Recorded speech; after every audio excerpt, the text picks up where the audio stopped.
Hello, everyone. It's Mike Bendtsen here with a special guest, Mitch Hallock, who works for Terrificon. And Mitch, why don't you tell everyone what you do at Terrificon? Pretty much soup to nuts, everything from booking the guests, doing the promotions, organizing the show, reading a lot of comic books and watching a lot of movies and TV, which is really cool because when I tell my accountant it's part of my job, he's like, seriously? I go, yeah, seriously. So trying to stay hip with the culture, make sure I know what everybody wants. Gotcha. How's planning going for the event so far? Planning for this year's event started the day after last year's event, and I already got 2017, so it's one of those things that never stops. And trust me, my wife and my kids wish it would, because I'm always like, do you think that's a good superhero, or do you like that villain in the movie, and is that a good guy? Would you want to get in line and get his autograph? And they're like, my wife doesn't know anything about comic books or movies like that, so she's like, look, I guess. What's the difference between The Flash and Flash Gordon? I'm like, oh, what? What? Did you just see that? Star Trek, Star Wars, isn't it the same? I'm like, get out. Go. Just go. Leave the kids. Go. But, that's what it's like. And that is August 19th through the 21st. August 19th to 21st, 2016, at the Mohegan Sun in lovely Uncasville, Connecticut, right down the road here. And that place never closes. Oh, no. Well, that's the thing. It's like if you're going to do an event that's about action movies and comic books, and it's like a giant arcade. And it's 24/7, 365. And once the con doors close for the dealer room, then we have after parties and all kind of mayhem erupts there. So who knows? Cool. You want to give us a little sneak peek of what guests you have so far? This year we have Dan Slott, because in its essence, it's always a comic convention. Okay, Deep down, Terrificon, Connecticut's Terrific Comic Con, and I emphasize comics because I'm a huge comic book nut. So Dan Slott, who, if you know comics, he's been writing Spider-Man for years, and a lot of controversy. A couple years ago, he kind of killed off Peter Parker, because I'm going to get nerdy on you. Doc Ock, who's the guy with the octopus mechanical arms, all right? He took over Peter's body and basically killed his persona, and then Doc Ock became the superior Spider-Man, in a long story. But it was very controversial because everyone thought Peter Parker was dead. So the man behind that, Dan Slott, is going to be here. So. And Dan Slott also, he's writing Silver Surfer. Silver Surfer right now, absolutely. He brought back Squirrel Girl a couple years ago. Real cult following with Squirrel Girl, so that's popular there. Rick Hochberg, Star Wars. Marvel adaptation came out in the 70s. You know Star Wars? You've heard of that movie? Yeah, you might have seen this new one, The Force Awakens. I think it's doing okay. He worked on the original comic, but one of the big things that Rick did is he worked on a lot of the cartoons that you're too young to remember, but a lot of folks like me do, which were Spider-Man and His Amazing Friends, the Teenage Mutant Ninja Turtles, Gem, which was a show that was in the 80s as well. So he left comic books, where he was an illustrator and an artist, to go work in animation. So a lot of the shows, the X-Men, which was a cartoon series from the early 90s, that was like 5 seasons. So a lot of those shows that people have known and love, he worked on those as well. So he'll be there. He never comes out to the East Coast because he's based in Oregon. So it'll be rare to see him. Neil Adams is always there. Neil is a legend in comic industry, the whole Green Arrow, Green Lantern. He reinvigorated Batman when Batman was just a clown from the Adam West TV show. He and Denny O'Neil changed the character to be more serious and a detective. So all the things you see now with Batman in the movies really can find its way back to Neil Adams and Denny O'Neil. And then, of course, it got reinvented by Frank Miller.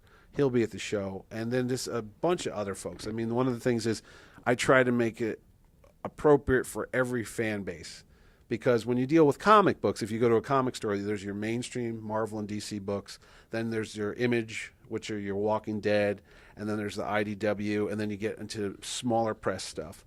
So what you want to do is you want to bring folks that create those stories to meet their fans, because it's kind of cool when you can go up to the guy who wrote your favorite story or drew your favorite comic book and ask them questions about what were they thinking and how did this happen. And they're kind of like little Spielbergs and George Lucases right in front of you, or James Cameron, So there's some of them.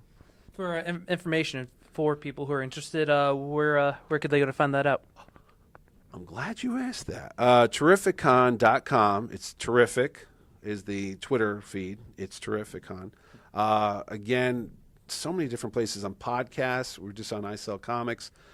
We do a podcast called the IndieCast, which is about Indiana Jones, but I'm always on there plugging the show. Facebook, there's tons of people on the Facebook page.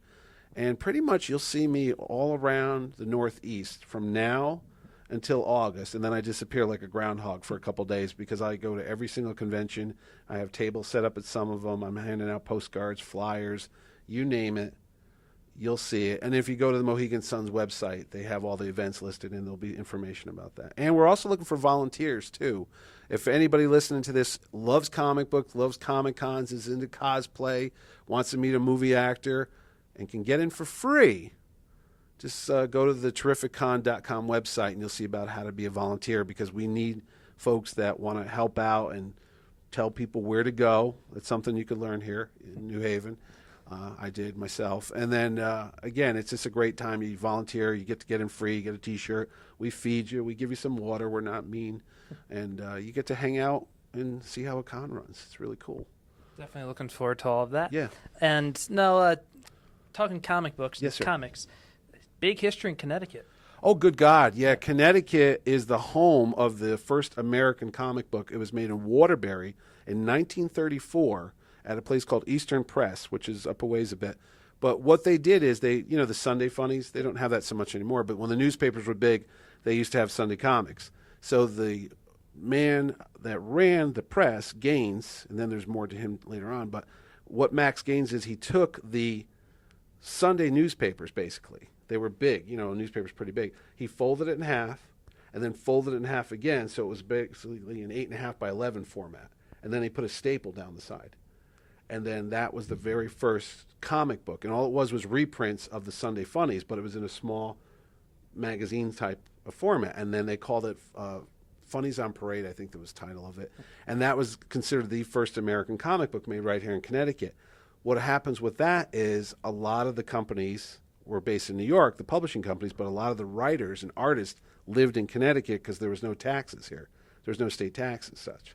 So they would work in Connecticut, not have to pay income tax, and even though they gave all their artwork to New York, they would get some tax breaks if they lived here. So all along New Haven, the train route, along 95, Greenwich, Westport, you had so many comic book artists here, it wasn't funny. It's like everybody from the folks that did Beetle Bailey to the big-time guys like Wally Wood, they all lived around this area. So, it was a mecca if you were into comic books and comic book writers and such. But Stan Lee and those guys, everybody knows Stan Lee, they were in Long Island. Yeah. But again, not too far. No. So you have this whole history of comic book people here. And New Haven itself, when I was growing up, a lot of the folks that I used to get my comics at a place called the Paperback Trader on Whitney Ave, they had Jerry Ordway, Mike Zeck, Dennis Janke was here for a while. A lot of them still lived around the area, and some of them still do. Ron Garney, who also went to Southern Connecticut State University, as I did, he is not too far from here, and he was taking art classes right over here in Earl Hall, like I was, and he's drawing Daredevil right now. So, and Garney's a great guy. He's done a bunch of comics for years, Captain America, X-Force, people know him, so. Cool. And he's big into martial arts, too. He's got a bunch of dojos around here. Nice. So, there you go. That's some of the history in Connecticut of comic books. And not only, outside the pages, but inside the pages. And for big comic fans, Civil War, the comics. Stamford, Connecticut. Yeah, if you read Marvel Civil War, there's a new movie coming out called Captain America Civil War with Chris Evans and Robert Downey Jr. That's based on the comic book that Marvel put out called Marvel Civil War. And in that story, what happens is there's a group of superheroes that do a reality show. And they're going to go, like Cops, that show that they used to go track down purpose. They're going into a place in Stamford, Connecticut, and they're doing a live feed, and they're going to capture this villain called Nitro, who basically is a walking nuclear bomb, so he'd blow himself up if things got bad. So they go in there, the bust goes bad, and Nitro blows himself up. So you have a small nuclear explosion in Stamford, Connecticut, and it wipes out a school and a bunch of things, and that's what starts the Civil War, because the government steps up and says you can't have these superpowered beings running around with masks on doing these things because people are getting killed. So the fellow that thought of that was Jeff Loeb, who's now in charge of Marvel's entertainment division. He's from Stamford. Didn't like Stamford, Connecticut, the story goes. So when it came time to pick a place to blow up, he was like, oh, yeah, let's do Stamford. So sorry, Stamford. That's what started it in the Civil War. But the movie, they changed it. So if you saw Avengers 2, they had this whole battle over some European country called Sokovia, and it basically blew up at the end of the movie. Spoiler alert. Because of that whole incident, now the governments of the world are getting together and saying, we got to regulate this. You got these guys that are blowing up cities. The Hulk destroyed part of South Africa on a rampage. And what happened there is they're just trying to lock down the superheroes. And then you get Captain America, who stands up and says, hey, wait a second now. You can't tell people to give up their liberties and reveal their identities and do all that. So hence the Civil War, and in a long way, yes, to Connecticut. So once again, a Connecticut connection in the Civil War. Now, talk about the movies. Yeah. The last at least 10 years, all the Marvel, not only the movies, the TV shows. Yeah. How do you think that's affected the comic books, the actual comic books? Well, Marvel is coming right out, and they're almost adapting the Marvel universe to fall in line with the Marvel movies, because what happens now is you get a kid that goes to see Spider-Man, they'll go see Iron Man or Captain America in the movie theaters. They want to read more. They want to learn more about that character. That might be their first exposure to a superhero. So if they go into the comic book shops before and they weren't aware of the storylines that have been going on for 30, 40, 50 years, you'd kind of get lost. Oh, yeah. It'd be like just tuning into a soap opera tomorrow, never watching one, and expect to know every single character and what the backstory is. So what Marvel's done is they've kind of streamlined their comics into more of a movie-based thing, especially with Iron Man. That character's changed a lot in the last couple of years to be almost reflective of a Robert Downey Jr. type character.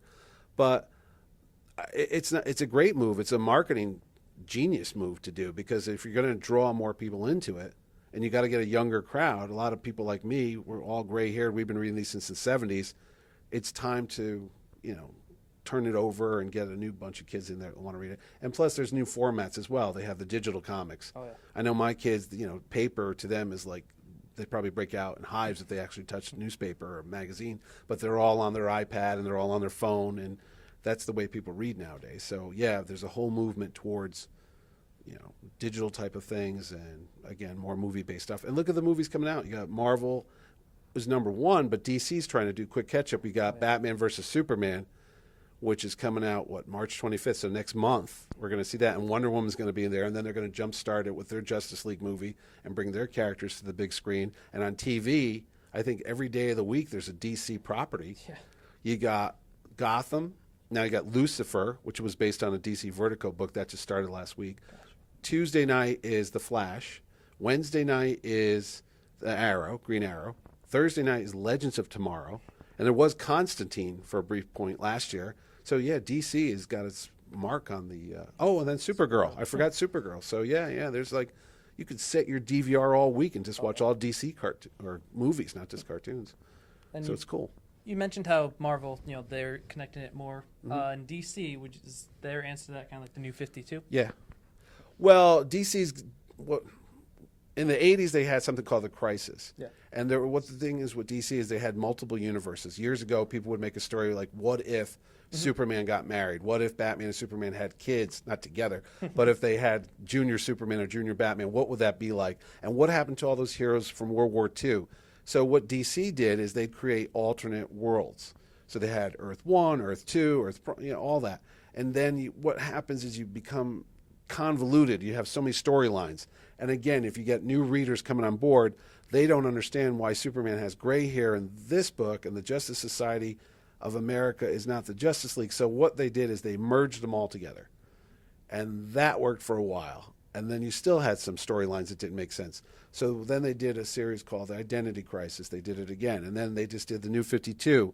And then they launched another series this year called The Convergence, where they try to bring back some other storylines. So there's always something going on at DC Comics where they're trying to reinvent their universes and try to keep track of it all, because they have so many different storylines. And that's what's going to happen. You're 75 years into Batman and 75 years plus into Superman.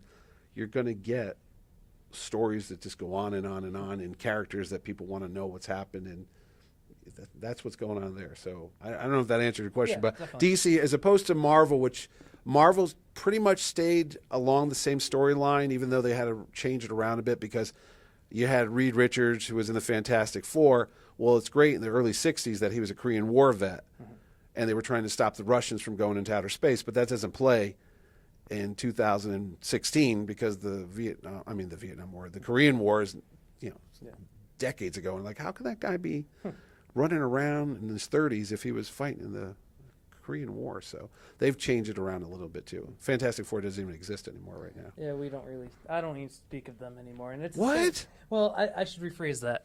I've been wanting to see a great Fantastic Four movie. You mentioned like the 90s cartoons. Yeah. The Fantastic Four one was the first one that got me into The movie? the cartoon going back to the 90s. Okay. I was going to say the movie with Chris Evans as Human Torch. Yeah. So like that whole era, you had the Fantastic Four, Iron Man, Spider-Man, X-Men. That's what got me in the comics.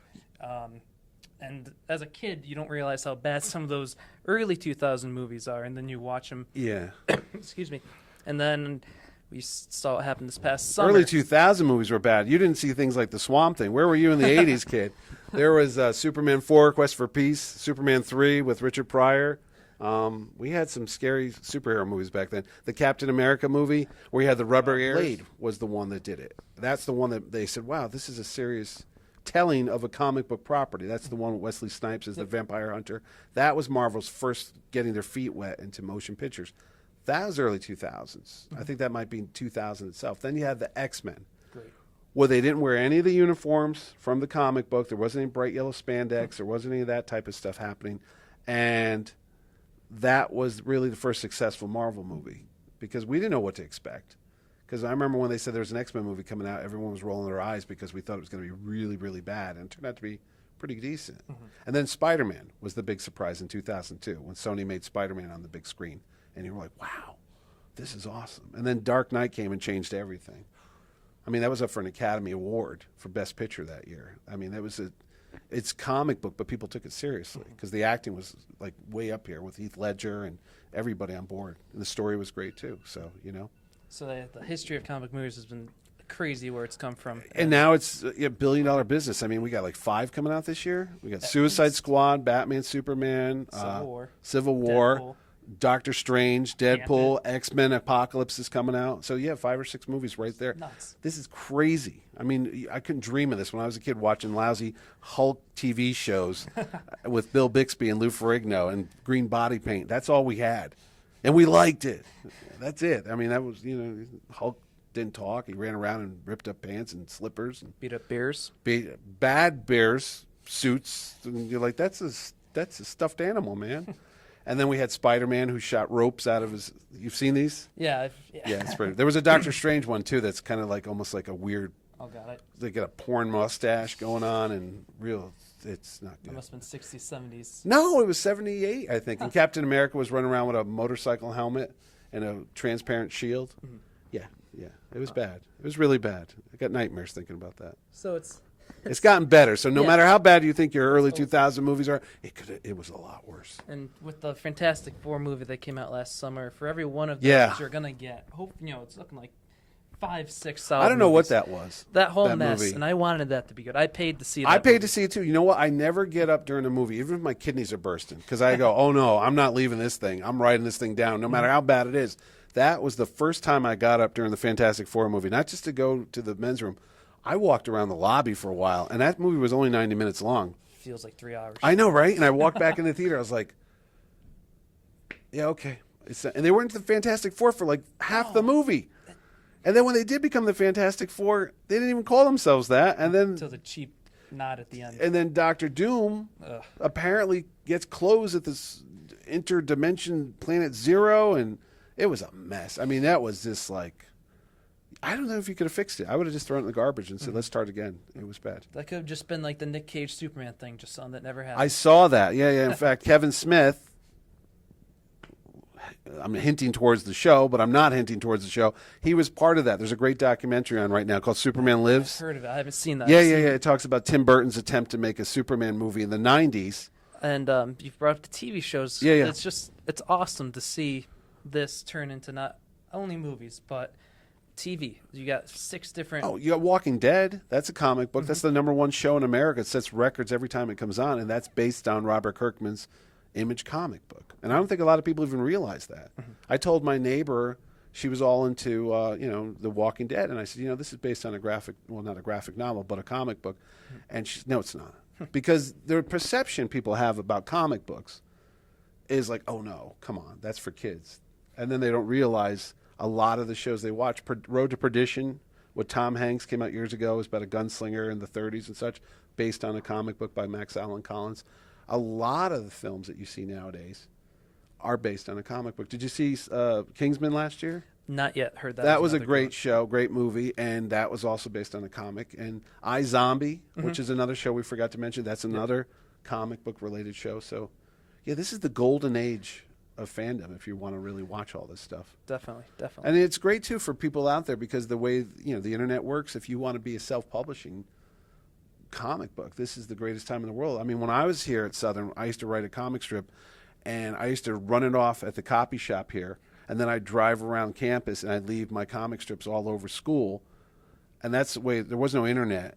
There was no way to mass produce it. Now I could do that same comic strip at home, scan it in. I could even draw it on there. I don't even have to use paper. I could just draw it electronically. And then I could just publish it onto Facebook or YouTube or whatever the social media is. And you can get an audience around the world. And who knows, you might get a movie producer that taps you on the shoulder and says, hey, you know what, that's pretty good. And how many millions of people like it? And let's cast Jack Black in it and put it on the big screen or something like that. You could be a billionaire right in front of me, buddy. Could be. You could be the next, I don't know, Robert Kirkman. You got the beard going? I do. That I do. Yeah. You dress better than him, though. He wears a lot of weird stuff. So you got to do one better. If you want to be the next, you got to do one better. You got to be, yeah, because they already have one of them. Exactly. You already had a Walking Dead. Do something different, though. But no, this is a great time. And like you said, TV, I mean, I don't think there's enough hours in the week to watch all this stuff. There's so much on my plate, and I haven't watched any of this live. So I have, I just started Arrow. Oh, there's Daredevil. Forgot that. That's fantastic. Oh, my God. Jessica Jones. And Luke Cage. For years, they've got stuff planned out for Netflix. Yeah, it's great. Some of me, the negative person, wonders when the bubble's going to burst. That comes into my mind every now and then. You do? Because now, but, I was like, is it going to go with Star Wars? What if Star Wars, and what is that, almost $2 billion right now? So it wasn't Star Wars. I thought last year it might have been with Avengers 2, because I'm like, it's okay. It's a little long, but over $1 billion right there. So, I mean, somebody's liking this stuff. Exactly. People want it, it's going to be there. So. And then with Disney acquiring Marvel and Disney acquiring Star Wars, they know how to make sure that it doesn't go away. They just keep recycling it and bringing it out for a new generation of kids. And they turn Ant-Man and Guardians of the Galaxy. Ant-Man. Oh, my God. I like Guardians of the Galaxy more than I do the new Star Wars, to be honest with you. I mean, Star Wars Force Awakens is good, but for some reason, if Guardians of the Galaxy is on TV, I'll just put it on in the background like a radio. I'm like, oh, yeah, like there's Rocket. Yeah, there's Peter Quill. That's a story, that's a property that wasn't even a big Marvel book. No. Ant-Man has been around forever, and he's never had a successful series, and then it still made about $400 or $500 million. Weird, right? It's crazy. And then if you even look on the kids scale, Disney XD and all the kids shows and straight to DVD cartoon movies. It's Phineas and Ferb meet the X-Men. Phineas and Ferb meet Star Wars. Avengers. I think they met the Avengers. Yeah. Geez, I mean, yeah, they did. Wow, Disney's cool now because you could have Winnie the Pooh meet Wicket the Ewok. Technically, you could do this. You could have Chewbacca. Mix it up with Sasquatch from Alpha Flight and the Marvel Comics. Wow, that's really weird, man. It's crazy. Right? All the stuff you dreamed on as a kid, you could now go see it in the big screen. That's awesome. Mean, are there characters, I'm going to throw it back on you. Sure. I grew up with all this stuff, so seeing these in the big screen is like a dream come true. But are these like your introduction? You mentioned the cartoons and stuff in the 90s. You never read comic books? I did, too. My dad was huge because I was watching Looney Tunes every Saturday morning. Oh, there you go. God bless your dad. And then he's like, oh, let's watch something different. And I was like, what? Bugs Bunny. But then it was actually the end of the Iron Man one. The animated Iron Man? Yeah. And then I just remember the X-Men series. There's episodes I'd never even got to finish until like a few years ago. Oh, yeah. That was a great series. I mean, that was like 5 years. They did the death of the Phoenix saga when Jean Grey turns into the Dark Phoenix. They did a great one with Captain America meets Wolverine. It was like a World War II flashback type of thing. I mean, for its time, they were treating the material great, and they were pulling the stories right from the comic books. Because that's what the fans always would say. We're like, why are you changing Superman when you have hundreds of great stories and Batman stories right here? Please don't make a story with Cesar Romero as the Joker with a mustache that we could all see underneath the white makeup. Why don't you just do the Killing Joke? You know what I mean? There's and look at The Watchmen. Oh, yeah. That's another thing. We were talking about comic books in Connecticut. Charlton Comics, which was based right here in Derby, Connecticut, on Division Street. There was Marvel, there was DC, there was like Gold Key, Dell Comics, Harvey Comics. There was a bunch of comic book companies. But one of Connecticut's homegrown ones was Charlton Comics. And that's a whole story right there. I mean, it was sketchy, to put it nice, some of the things that went on in there, but some of the greatest artists and writers came from Charlton Comics. They all worked there. You had Steve Ditko work over there. You had John Byrne, who went on to do great X-Men stuff. He started over there. Mike Zeck, we mentioned. Neil Adams did work. And it was right here in Connecticut. And one of the great things Charlton did is they were a printing company on premises. So you would be writing the story. You'd go give it to the artist. They'd draw the boards. You'd go give it to the next guy to color it and ink it. And then they'd run it down the hallway and they'd plate it and they'd print it. And then they'd take the printed comic and put it on the truck and go deliver it. You didn't have that in New York City because it was all done, you know, here's the offices on Manhattan, and then they'd go print it somewhere else. But in Connecticut, you had it all there. So they were great, again, a lot of licensed characters. They would have, you know, like the Flintstones and then whatever TV show was popular at the time, Space 1999, $6 Million Man. But they had a lot of cool stuff going on. And one of the things they did is they had their own superheroes. But when they went out of business, DC Comics bought the characters. They bought their character, which was called The Question. Yeah. So what happened is Alan Moore wanted to make a movie based on all these Charlton characters. Not a movie, I'm sorry, a book. And what he did is they said, well, you can't use those, so he has to change them. So he changes The Question into Rorschach. And he changes, I think Captain Atom becomes Dr. Manhattan. So what he did is The Watchmen, which is on the Time Magazine's 100 greatest pieces of literature of the 20th century, is the Watchmen book by Alan Moore and Dave Gibbons, the artist. That is a comic book that has its genesis here with characters right from Connecticut. But it's elevated that high. That's what I'm saying. It's not just for fun. It's not just a bunch of kids reading it. Yeah. And like when your dad was showing that, he just made you enter another world. Oh, definitely. I mean, this is a world of excitement because you have unlimited imagination going on in a page of a comic book. Before special effects, before CGI, whatever that dude could imagine in his mind, he could draw it. Like Jack Kirby, you see some of that stuff there, go, holy Jesus, look at that stuff. It's like, you know, it was in the 60s, granted, so there was a lot of other weird stuff going on too, but it was mind-blowing, the visuals. And now, with technology, you could create any single thing that those guys imagined back in the 60s and 70s and the 80s, visually you could do on a big screen. And then you could even take it further and you know, go into stuff that those guys didn't even think of with 3D and all that. So I'm passionate about it. I'm glad to hear that your dad got you into it. I'm glad you're still into it. Glad you came to the show last year at Mohegan Sun and walked around and met some of these geniuses, artists, and writers that created all this stuff. And it's one of those things that never can die. And it's never, I don't think, given itself enough seriousness. You don't hear the Library of Congress calling up. You don't hear the president giving the Medal of Honor to Stan Lee or the Kennedy Center Awards to cartoonists or illustrators or writers. They give it to actors. They give it to singers and dancers and stuff. That's cool. George Lucas got one, so I guess we're kind of there. But honestly, there's a debt that they owe to all those people out there who are inspired by Superman. You know how many police officers grew up reading Batman and Superman? They'll tell you.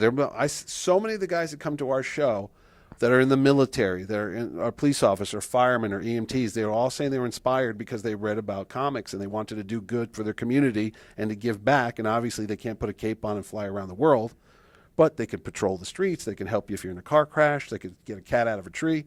You could do all that stuff. Again, tied right back into comic books. So there's a debt definitely that this world owes to the guys that wrote and drew comic books. Definitely. Am I off my pulpit now? Oh, no, not at all. Vote for me in 2016. Forget Trump. They're all a bunch of clowns. Come on. I read comics. Way to go, America. And to take it back a little. Yes, sir. I just had to mention that the show my favorite was Spider-Man. Oh, yeah. And that's when I wanted to go start reading comics. Yeah? Spider-Man. I got the X-Men theme in my head as you're talking to me. If you watch the X-Men movies real briefly, you can hear a couple notes of that. I'm gonna have to do Bryan Singer. I'm like, wait, that was it. It was like a little homage to that show. Spider-Man's my favorite villain, Venom. I just love it. Really? You're one of those kids from that generation that love Venom? I'm a Green Goblin guy, so you're more of a Venom guy. My dad. And then there's Deadpool. Your dad's a Green Goblin guy? Yeah, so we're old school. He killed Gwen Stacy. We never got over that. Oh, never. No. And it's funny because we watched Gone to Gotham, and he always compares it to oh, every time there's a party, you knew there was going to be villains. Oh yeah. Nobody has so a big cool. social event unless somebody crashes through a window. Did you like Venom because he was an anti-hero, or did you like him because it was just cool that he could have that liquidy skin and turn into whatever? A little of everything. Yeah. It's just even people talk down about the movies about the villain who's like the exact opposite of the hero. But I always thought it was so cool because also in the movie TV show. Oh, okay. I won't speak of him in the movie. But done by our friend from Darien, Connecticut, the actor who's on the '70s show, Topher Grace, right here. Another Connecticut connection. We'll do this all day long. But so what? You like the fact that Venom used to go around and say, "I'm going to eat your brains"? I wouldn't go that far. All right, I always thought that was kind of gross. Yeah, what? You never really saw that, and I just always thought it was because he always gave him the most trouble in the cartoon. Because how are you going to beat him? And that led us to Carnage and the Maximum Carnage. Carnage series again. I think that was Tom DeFalco and a bunch of the guys we had at the show. But you had some great stories on that show too. I mean, didn't they have Madam Web? Wasn't she introduced in there? She was an old woman that sat in the wheelchair, kind of psychic. She tied in actually with the Carnage one. Yeah. I just thought that was so cool. They had Venom, and you're waiting for Venom to come back and come back. With the Carnage thing, and they get Doctor Strange and Mordo and Dormammu. Doctor Strange. Say it. Dormammu. There's some of these things when you're a kid you read in the comics and you hope to God no one ever asks you to say it in real life, but you know what it is. Yeah. And when that movie comes out with Benedict Cumberbatch, well, his name is just as odd as when Doctor Strange comes out in November to see Benedict Cumberbatch fighting that guy, it's going to be interesting. And Baron Mordo, who's great choice of. Was it the guy from Hannibal? Is that who's playing him? Mads Mikkelsen? He's in the movie. I think they didn't say Mordo is the guy from. Did you see 12 Years a Slave? No. And he has. It's like I can never pronounce his. I can never pronounce his name. I know the young actress who was just in Star Wars: The Force Awakens, graduated from the Yale Drama School. Again, another new. This is the center of the universe. I begin to figure it out. Every time I look at somebody, they go, "Well, that's from New Haven." I go, oh, "Pizza, New Haven, Connecticut. First hamburger, Lou's Lunch, New Haven, Connecticut. Me, New Haven, Connecticut. Norman Lear, New Haven, Connecticut. George W. Bush. Oh, forget it." Okay. We don't need a sports team. 1 out of 10. We don't have sports teams. We had the Nighthawks when I was a kid. And the Whalers. No, that's Hartford. That's another story. Oh, we're sick in New Haven. It's New Haven, man. The center of the universe. But, everything was here. Lollipops, erector sets, all of it here from the great state. Benedict Arnold was our garrison commander or something like that. It's cool, right? Indiana Jones was filmed here. I was on that set. War of the Worlds. War of the Worlds? In Connecticut. That was a Waterbury. Again, man, come on. We're New Haven focused. This is Southern Connecticut State University, boy. Come on. Love the Elm City, though there's no elm trees left here because they died back in the 30s. It is a great place to be. It is. It's kind of like a mini New York. That's why I always like New Haven. You got your neighborhoods. You got your different types of foods and stuff. And all this craziness going on around here. And yes, it's so close to New York, too. It is. You can just get away from it. In fact, actually, no, that's Bridgeport. If you watch the Young Justice TV show, Gotham City was supposed to be located between Boston and New York City, roughly 90 miles from New York, and everyone pinpointed it to being Bridgeport. That was Gotham City. So I said, so that mean Wayne Manor's in Westport? And he just gets down to that. I can't picture. I can't picture the people running. There's the Batmobile on Route 1 driving down to Bridgeport to save the crime. No, it's not going to happen.